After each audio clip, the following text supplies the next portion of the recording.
లేక ఇంకేమైనా జరిగి ఉంటుందా అన్నది జాగ్రత్తగా పరిశీలించాలి. ఒకటి 2 విషయాలు ఉండడానికి ఆస్కారం ఉంది. ఒకటి, ఆయనకి మెంటల్గా కొద్దిగా బ్యాలెన్స్ తక్కువగా ఉంది, ఒక చోట ఎలా చెప్పి ఇంకొక చోట అలా చెప్పాడు, పూర్తి విరుద్ధంగా అనుకోవచ్చు. లేదా అసలు మనకు తెలియని విషయం ఏదో అక్కడ జరిగి ఉంటుంది. ఈ రెండిట్లో ఏమై ఉంటుంది అన్నప్పుడు అని ఇప్పుడు మనం పరిశీలిద్దాం. ఈ విషయం మీద క్రైస్తవ బోధకులను వివరణ అడిగితే వారు చెప్పే సమాధానం, మనకి మొదట ఏ డౌట్ వచ్చినా ముందు క్రైస్తవ బోధకులను అడగాలి, అసలు వాళ్ళ వర్షన్ ఏంటో వినాలి. ఇంతకుముందు కూడా అనేక సందర్భాల్లో వాళ్ళు ఏం చెప్తారు అని చెప్పి తర్వాత మన వర్షన్ చెప్పాను. ఇప్పుడు కూడా వాళ్ళు ఏం చెప్తారంటే, యేసు సిలువ వేయబడక మునుపు ఇశ్రాయేలీయుల కొరకు మాత్రమే వచ్చాను అన్నాడు.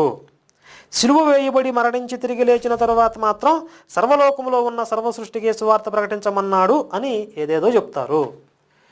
ముందు బైబిల్ని కలరింగు చేసుకోవటంలో వీళ్ళు సిద్ధహస్తులు కాబట్టి యేసు గురించి వీళ్ళు ఒక వివరణ ఇస్తారు. సిలువ వేయబడక మునుపు కేవలం ఇశ్రాయేలీయుల కొరకు